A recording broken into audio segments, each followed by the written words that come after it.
ជម្រាបសួរចា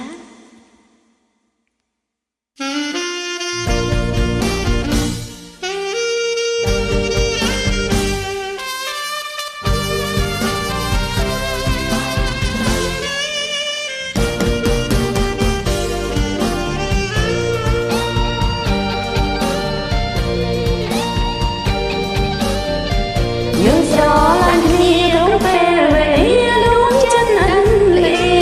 ង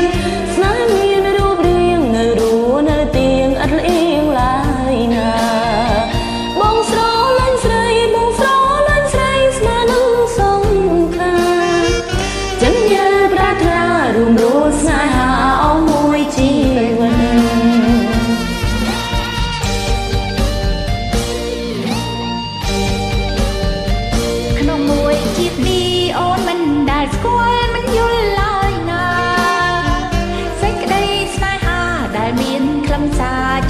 ចូលក្នុងចិត្តឲ្យចេះស្រឡាញ់ឲ្យចេះស្រឡាញ់ឲ្យចេះអាណិតនេះរៀនស្នេហ៍ពិតក្នុងមួយជីវិតអូនទើបតែដឹង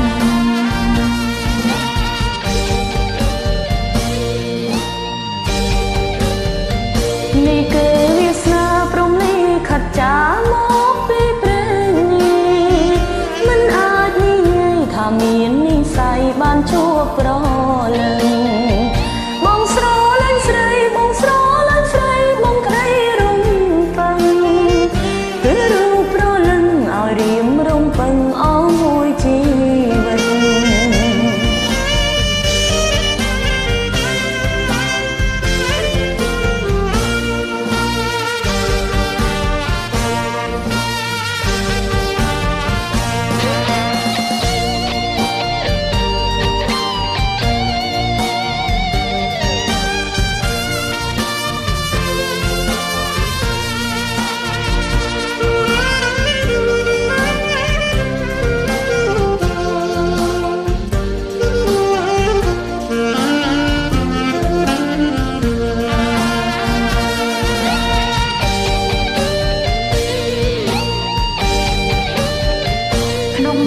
ជាតិនេះអូនមិនដែលយល់មិនស្គាល់ឡើយណា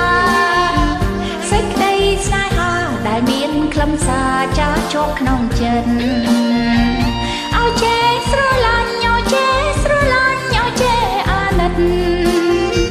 នេះគឺស្នេហ៍ពិតក្នុងមួយជីវិតអូនទើបតែដឹង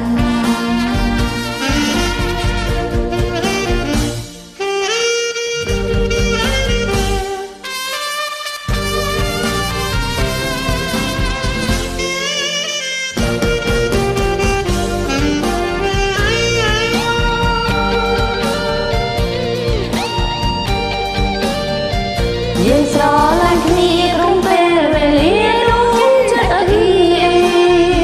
ស្នេហ៍មានរូបរាងនៅរស់នៅទៀងអត់លៀងឡើយណា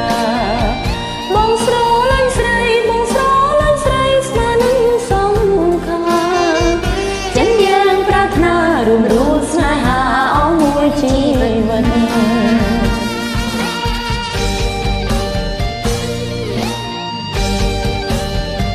នេះគឺវាសនាព្រមលិខិតចាមក